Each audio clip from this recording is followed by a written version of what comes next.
Hello, our friends, Evolutionary Energy Arts family. Hello there, welcome back.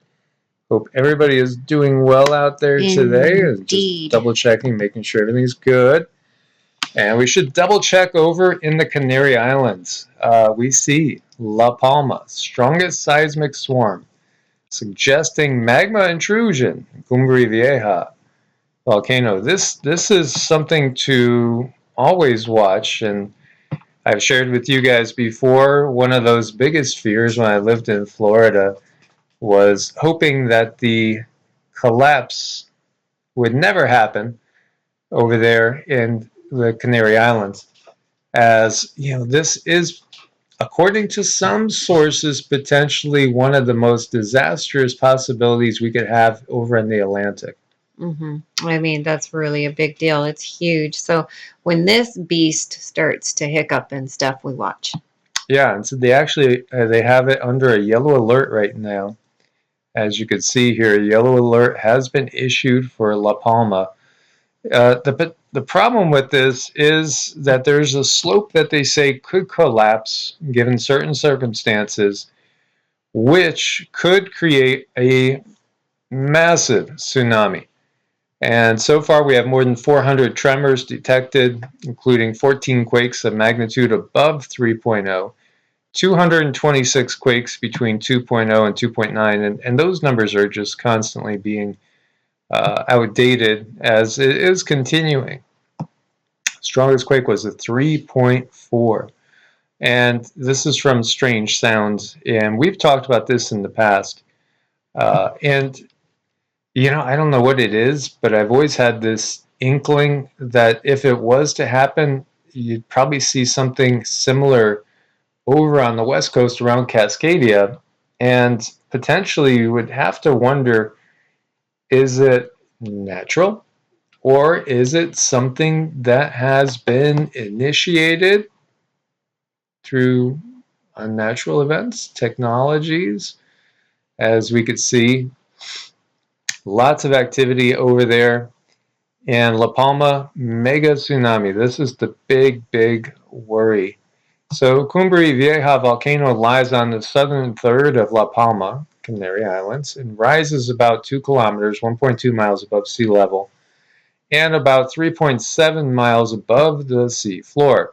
It's the fastest growing volcano in the archipelago and thus dangerous in terms of collapses and landslides. Professor Stephen Sparks, one of the world's most reputable volcanologists, said, when volcanic islands emerge from the sea, they're very unstable. And in some cases, huge landslides can happen when part of the island collapses into the sea. Several collapses took place since the Pliocene, followed by the growth of Cumbre Vieja during the last 125,000 years. The last eruption of La Palma was 1971. Most recent subaerial eruption in the Canary Islands. And there's video here that shows you what could happen. And basically, all the land masses pretty much that are on the Atlantic could get affected by this. You know, you might have hours if you were on the East Coast to get to higher ground. So one of the multiple scenarios by Stephen N. Ward and Simon Day, and I want to just say that there are other experts out there that totally disagree that this is a possibility. So, you know, it's been talked about a lot. These two experts, well, you know, they think it could be just a mega bad situation, to put it that way. But then there's others that say it would not be anywhere near as big as what they have come up with. So they say, assuming a collapse of 500 cubic kilometers, 120 cubic miles, that moves at a rate of about 100 meters a second on top of a layer of mud or landslide breccia, which lubricates its movement, eventually spreads 60 kilometers or 37 miles to cover a jug-shaped area of 3,500 square kilometers. They estimate the following timing of the tsunami that would come. You could see 3,000 foot thick dome of water rising above the landslide, and that's within 2 minutes. 5 minutes, the dome collapses to a height of 1,600 feet as it advances by 50 kilometers, 31 miles. Additionally, wave valley forms. 10 minutes, landslides now over, waves reaching heights of 400 to 600 meters, 1,300 to 2,000 feet, hit the 3 western Canary Islands. 15 minutes to 60 minutes, 50 to 100 meter or 160 to 330 foot high waves hit Africa. That's huge. A 500-kilometer, 310-mile wide train of waves advances across the Atlantic. 3 to 6 hours, the waves hit South America and Newfoundland, reaching heights of 49 to 66 feet and 33 feet, respectively. Spain and England are partially protected by La Palma. Thus, tsunami waves there only reach 16 to 23 feet, which would still be obviously devastating. 9 hours, waves of 66 to 82 feet approach Florida. They are not expected to grow farther as they hit the coast. France and the Iberian Peninsula would be affected as well. So if you think about 66 to 82 foot waves, so much of Florida is only, like where I was living, I think I was at 6 or 7 feet above sea level. The highest points in Florida, we're just talking relatively low typically. There are a couple of points where you could get to 150 to 300 feet above sea level. But obviously, most of the population of Florida is really right along the coastlines again. And so, this would be obviously a super scary thing. Now, traces of past such tsunamis may be found in southeastern United States, on the continental shelf, in northeast Brazil, in the Bahamas, and western Africa. And so again, there are videos where you could check it out and see it. And, let's hope that doesn't happen. I asked Cindy because right away my thought line was, we saw those 3.9 experimental blast. Was it 3.9 experimental blast? I think we saw. Yeah, right around there. Yeah, that off the coast of Florida. And I think we had 3 of them, all told. And they were supposedly depth charging, testing the hull of a new ship, which didn't feel right to either of us. And the Galactic said that wasn't the case at all. The Galactic said that they had stopped something which was going to perhaps trigger that third grand conflagration, WW hashtag number 3. And so this right away, I felt like, I wonder if this is something that is being manufactured. Mm-hmm. So I looked. I looked around the area and I looked under the ground, and sure enough, there is a device, possibly devices, and it's underground, and they're being stimulated through whatever technology that they use. So it's very similar to this technology that Tesla used. Yes. And, Tesla, by the way, we have gotten, he was a channel, and he was not aware, but he was channeling a wide variety of different beings, including the Andromedans and also the Draco. Mm-hmm. And so this is where his inspirations were coming from. Was basically from a lot of different beings. Some, relatively benevolent, some not benevolent at all. Yeah, he was a very open channel. He was an open channel. That is the term that's used for Cindy by all the beings that we have had encounters with. So interesting. And then that gets me thinking, because we are going to be talking about particular beings in upcoming videos that I want to go into a little depth on just all the different beings that live inside the earth.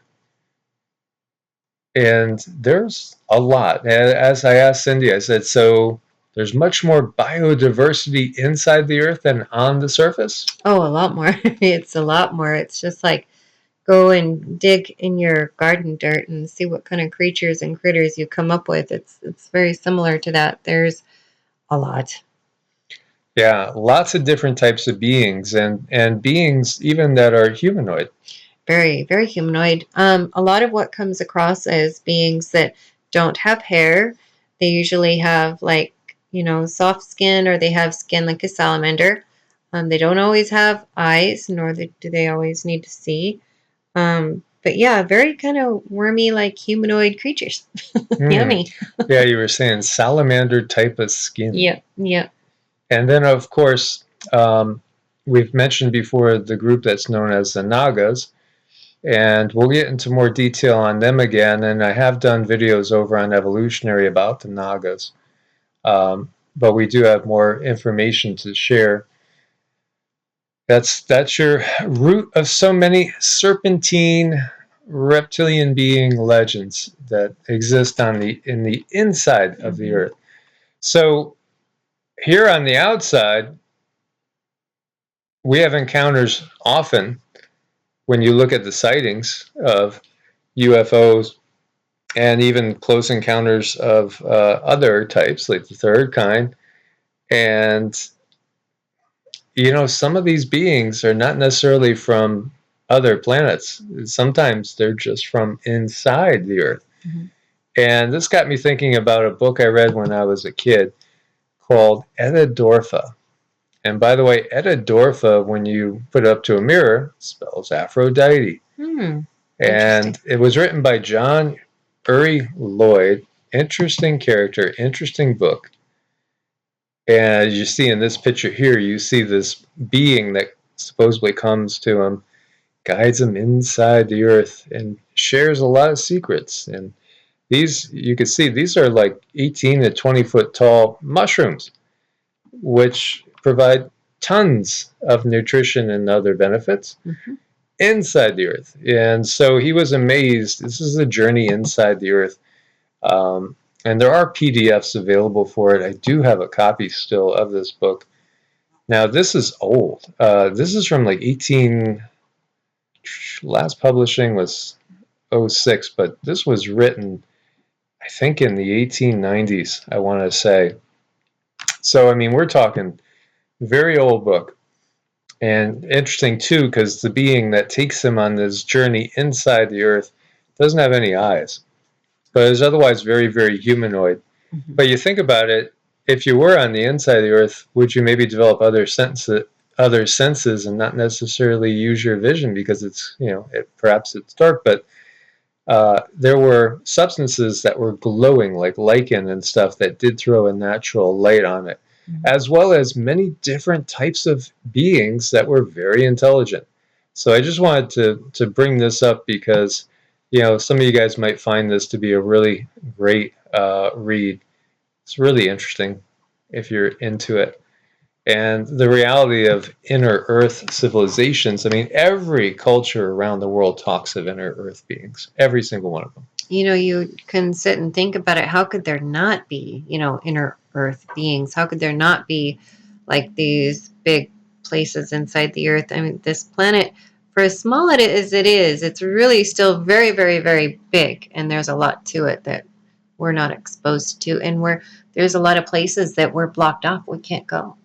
Yeah, and if there are cataclysms that come by cyclically, like maybe every 12,500 years, something like that, major ones, maybe a little bit more minor ones every 6,500 years or so, the beings that are living inside the earth would most definitely be safer, you would think, in most cases, than the beings on the surface, even when we're talking like the great solar flash. So what if the beings inside the earth had survived countless of these cycles? And for them, they just keep going on. They don't have that amnesia we do maybe on the surface and that restart and all that. Very interesting thoughts. I just wanted to share that. And then we were talking about landslides and things. And we see here huge boulders break off a mountain near Mexico City, plunging into a densely populated neighborhood. Not a good scenario. And so, we had, it was actually several hundred miles away from here. We had that big quake. But still, this landslide follows days of heavy rain after that 7.0 quake on the 7th over in Acapulco. So at least one person lost their life and 10 missing. And there's video here you could see of the devastation And we send our prayers to everybody over there. We have Tropical Storm Nicholas going to make landfall in Texas, flash flooding, dangerous storm surge, and, really, yeah, a lot of flooding is potential here. This one's not going to be a very, very strong storm again by wind impacts, but it's the water. It's the water. And we have areas, as you see, the path that's going to be taking and going to be working its way through Louisiana and then heading over towards Mississippi. Some areas, as we know, after the hurricane impacted are pretty saturated. But, you're going to get some areas that might have as much as perhaps 8 to 16 inches of rain. And if the ground is saturated, that's a recipe for disaster. So, yeah, be very aware of this. Look at this, this red, like up around Houston area. Well, not quite to Houston, more along the coast. 10 to 15 inches. That's a lot of rain. A lot of rain. 6 to 10 inches all the way through Lake Charles. And some of these areas have been pretty wet for a while. So we are told we have record heat in summer 2021. That's what they're saying. That's what some sources are saying. They said that we actually broke the 1936 Dust Bowl record. So yeah, hottest summers ever. Or is it? Mm-hmm. I mean, at this point, we can't believe anything, unfortunately, because a lot of times things get revised later on, and there's just like one tiny little blurb, a little paragraph. Oh, by the way, yeah, we were wrong. So it's actually the 16th instead of the hottest ever. Yeah, they kind of steer the narrative wherever they need. And then you could look at over on the other side. Remember Hurricane Larry, big hurricane. Luckily, it didn't impact, the U.S. coastline or anything, but Greenland. Now, Larry delivered record snow in the summer to Greenland. And if you look at the amounts, it dropped 10 gigatons of snow and ice that were logged on the 12th. And they say that's enough to bury Central Park under 11,190 feet of ice.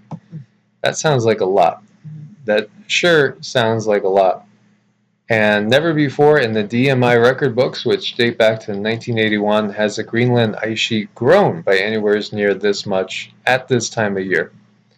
So, here we have, reminds me of the star, was it? No, it was the outer, no, I think it was the Twilight Zone. Was it Twilight Zone or Outer Limits? Remember where the story is about them getting hotter and hotter and hotter because the Earth was heading into the sun. The Earth was knocked off its course. And then it turned out to be a bad dream, and it was exactly the opposite. The Earth was knocked out of its orbit, heading farther away from the sun, and everything was getting cold and freezing. Mm-hmm. You guys will know. I'm sure somebody out there remembers Twilight Zone, Outer Limits. But yeah, kind of reminds me of that. So we have a tropical cyclone, Consen, stalling after, right before making landfall in Vietnam. And that makes me think of Florence. They hit the Carolinas and just stayed there, moving 1 mile per hour. We had never seen anything like that before. But, these are times where we see a lot of things that don't make logical sense in a natural way. So after making 9 landfalls in the Philippines, claiming the lives of at least 17 people, Tropical Cyclone Consen moved towards Vietnam and China from the 9th to the 11th, and then stalled off the coast of Vietnam, dropping heavy rains. And so this is the 13th named storm of the 2021 Pacific typhoon season, as we see the area that it's hitting and inundating. And, I'm sure there's going to be a lot of crop loss there as well, as that is part of what we have seen happening going back in record numbers back to 2017. All feels like it started with that first eclipse in real earnest. Thousands of dead sparrows mysteriously falling from the sky in Bali, Indonesia. So is this technology? Is this maybe some volcano outgassing? I don't know. I wonder if they ran into something cloaked. Yeah, well, they're they're looking and they're researching, and hopefully they'll get back to us. It won't be one of those another unexplained things that go unexplained. Meanwhile, energy prices in Europe hit records after the wind stops blowing. So, put a lot of investments into windmills and the like, heavy reliance on wind power. You got a shortage of natural gas, led to a spike in energy prices. Surprise, surprise. Just another thing to add to this all too perfect storm that we are witnessing. It is. It really, really is. Got a lot of stuff going on there. So the top tax rate in New York City would be 61.2%, 59.7% in California. And they're talking about this new plan that was ushered in from the left side of things that actually would have more taxation than our comrades over in the CCP. Mm-hmm. Literally. CCP, well, can't say we're CCP light anymore. No. I guess we're being thrown all in. Yep. It's kind of what it sounds like. But yet, when you talk about the top rates, we know there's corporations that don't pay a dime, such as Amazon and many others. They have all those luxuries, every single one of them. They never have to worry about that. Right? So, it's just another nail in the coffin of the system in so many ways. Massachusetts National Guard is activated to help deal with school bus driver shortage.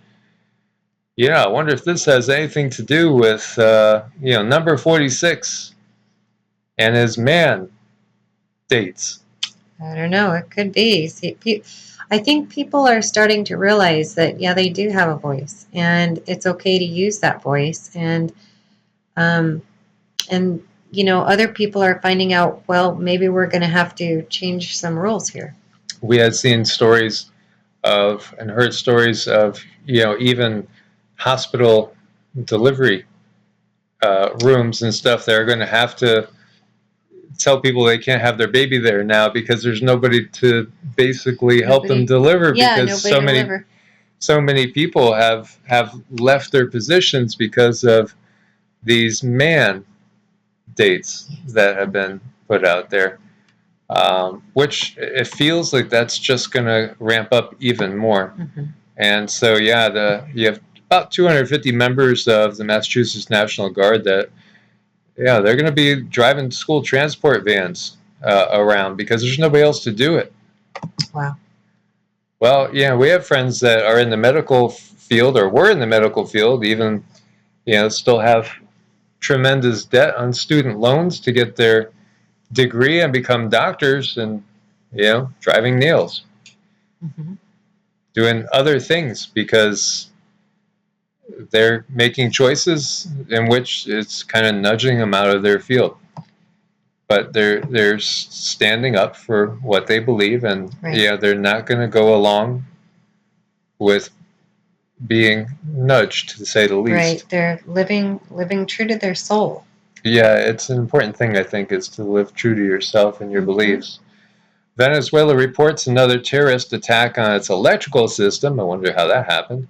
Power outages hit Caracas region and other areas. Yep. Explosion and fire at electrical substation. Oh, we've had a lot of that. And we see new administration, same old regime change. So it didn't really matter. Do you guys remember this guy? Yeah, he's the self-proclaimed leader of Venezuela. You remember Juan, right? Mm-hmm. So, it keeps going on, these blackouts and fires that we see popping up in interesting places. And Chinese media says the U.S. and Taiwan might be taught a lesson if Taipei's Washington diplomatic office is renamed. Just calling it a slightly different name, well, even up to perhaps military confrontation is what they're saying. Wow. So, very, very touchy subject here, is it not? Mm-hmm. Yeah, so they might change the name of its de facto embassy in the U.S. from the Taipei Economic and Cultural Representative Office to simply the Taiwan Representative Office. And thus, the Navy ships are heading that way now. Just kidding, guys. But they might be. You never know. Beijing would be forced to teach America and Taiwan Island a real lesson up to and including direct military conflict. Wow, that's incredible. Look at that.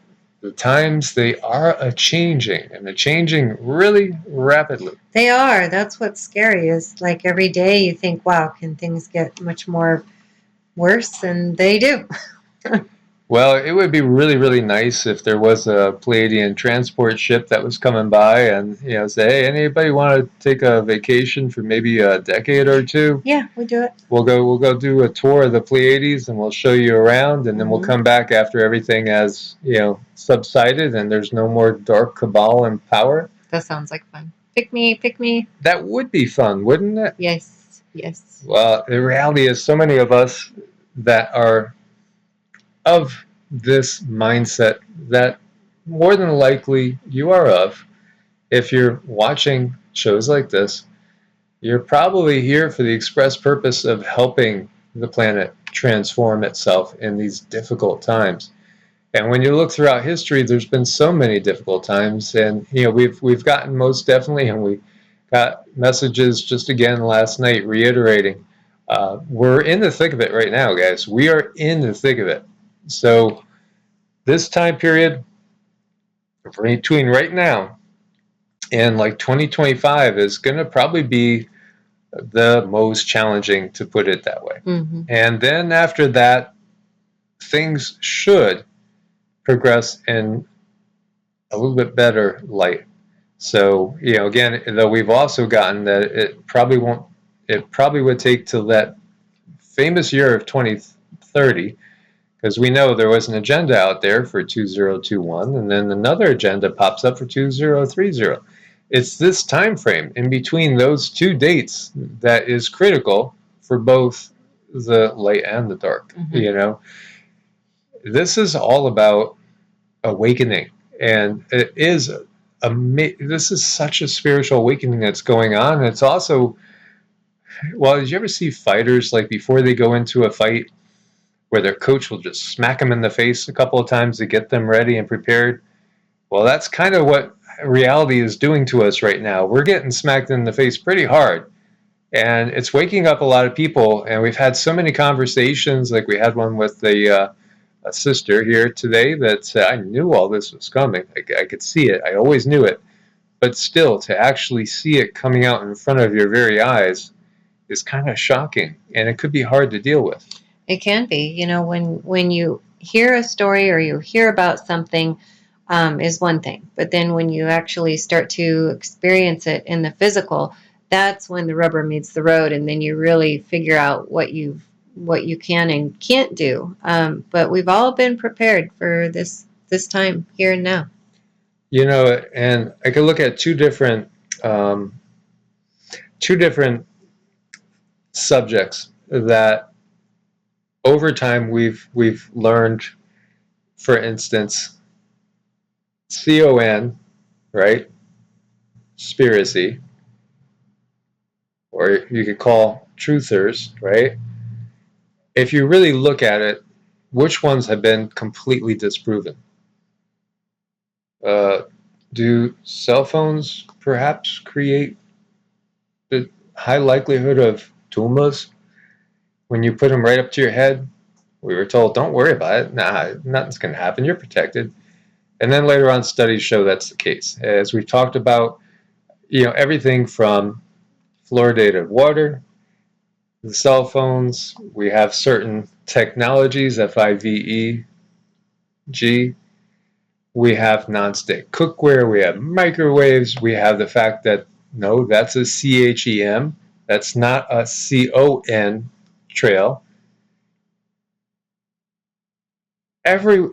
Tell me one that's been totally disproven. Completely disproven, taken off the board as a possibility. I can't think of anything off the top of my head. Yet, 20, 30 years ago, when you talk to the average person in the Western world about chakras, they might be like, chakras? What's a chakra? Now, most people know what a chakra is. If you talk to people about using crystals because they can help affect vibration and repattern energy patterns, 20, 30 years ago in the Western world, okay, you're a little woo-woo, you're one of those new agey type people, there must be a lot of certain smoke coming out of your bedroom at night. Nowadays, it's like, well, yeah, because we've also learned from quantum physics and science that so much of everything is about intention. Everything is about frequency, vibration. These are the mysteries of the universe that Tesla, again, knew so much about, which he said, you want to talk about the mysteries, the secrets of the universe, it's energy, frequency, vibration. That's it. Thought, consciousness. Einstein, too, understood that. So we understand now how things like the placebo effect, why has the placebo effect grown more effective over these last 10, 20 years? Well, it's all about consciousness. It's all about the change in vibrations. We can affect great change, and we are realizing that. And we're also realizing some things that we always had this feeling of we're not quite right, maybe not quite healthy, maybe not really in our best interest. And then the science comes out when it's a little too late for a lot of people. When they should have listened to their gut, they should have listened to that inner voice, should have listened to their guides. I think my favorite one that was like the most worst information you could ever get was that darn food pyramid, Yeah, again, they demonized fat and stuff, and instead, go eat as many carbs as you want, pile on the sugar. And then, of course, but then we also see when people get the big C word, and then they're recommended, well, go get your Ensure, and then you look at what's the first ingredient? Water, and either high fructose corn syrup or sucrose or, basically sugar. And that feeds the C word. Again, we have to look deeper. We have to look for ourselves, question everything, do your own research, weigh it with heart and head, and then make your own decision. You should be able to make your own decision. It's really important we all learn to use our own discernment. Discernment is something that's, it grows through experience and your spiritual practice, but we all need to have our very own discernment because all of our experiences here, our journeys are so unique. We need to be able to decide for ourselves what's best for us. Your body is your temple. How does anybody else have any right to say what is done with it? It's just a basic human right. As always, guys, thank you so much for your support on Ko-Fi and also on Patreon. We really couldn't do it without your support at these places. And we want to thank everybody that has enjoyed medicinal foods. And it does support the channel. Use coupon code EEA for an extra 5% off your order. And then as you fill up your cart at checkout, you get automatic discounts up to 25% off and free shipping. As always, stay prepared. God bless and namaste. Namaste.